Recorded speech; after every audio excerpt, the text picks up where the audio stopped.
We all know Sergio Mora is the slick boxer, the Latin snake, but when Fernando Vargas was the most feared man in boxing, 17-0, you sparred him. Tell me about that. I sparred him in Big Bear. I remember we went up there. I think I was 1-0 as a professional, and then we went up there unannounced, and Vargas was getting his hands wrapped, and we wanted sparring with the champ. He had just become a champion, and he was, I believe, 18-0, and I got in there, and believe me, man, Fernando in his prime was a monster, a beast. He was a combination of speed and power, guts, heart, bravado.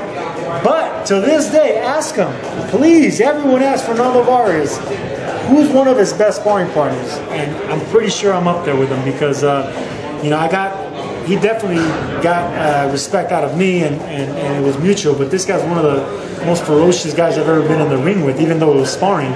And hopefully the feeling was mutual because after that I returned several times in several camps. And needless to say, I learned a lot from, you know, Ferros and a lot of people. But man, in his prime, unbelievable. And now you're willing and you're down to fight. And Vargas got me into the Contender. A lot of people don't know that, but he made some calls for me with Sylvester Stallone, and he's the one that opened the door for me to be on the Contender. And then you won it. Ferocious Fernando Vargas, I owe you a lot, man. And I always say that, man, that to this day, you know, you're the one that opened a lot of doors for me from the beginning as an amateur, from a Contender, to teaching me a lot about everything, man, about boxing. He was definitely one of the people that I looked up to. Now, if it's up to you, you're down to fight Triple G or Kid Chocolate. I see flaws in every middleweight out there because, you know, as a defensive fighter, as a fighter that doesn't really get hit much, I go in there with strategy. I'm a cerebral fighter. I look what I can do against these guys effectively. Everyone else just goes in there with the same game plan. I saw holes in Quillen, you know, a long time ago, and I see holes in GGG. I see holes in everybody. I have holes, but can you see my holes, or can you capitalize on my holes? Triple G went 400 amateur fights, I think, with a handful of losses. Never been dropped, never been stopped, and as a pro, he's undefeated.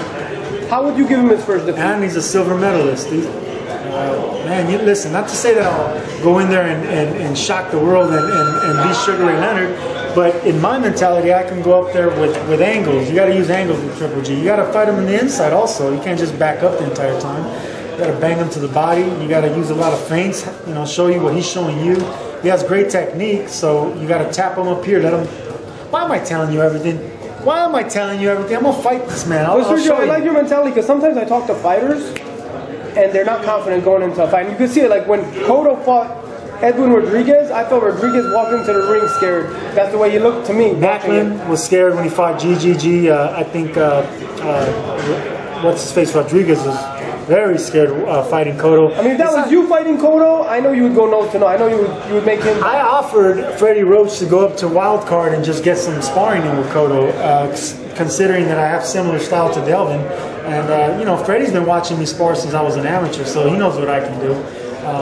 But yeah, they declined. I also offered my services to Canelo when I was sparring with Shane, and they didn't want my services either. But, you know, you gotta spar the style that you're fighting, or else you're not going to be...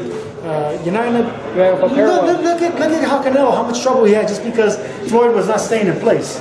You know, giving him this. Everyone else is just here doing this. Power speed doesn't mean nothing if you're not getting in angles. So there you have a message to your fans, Sergio?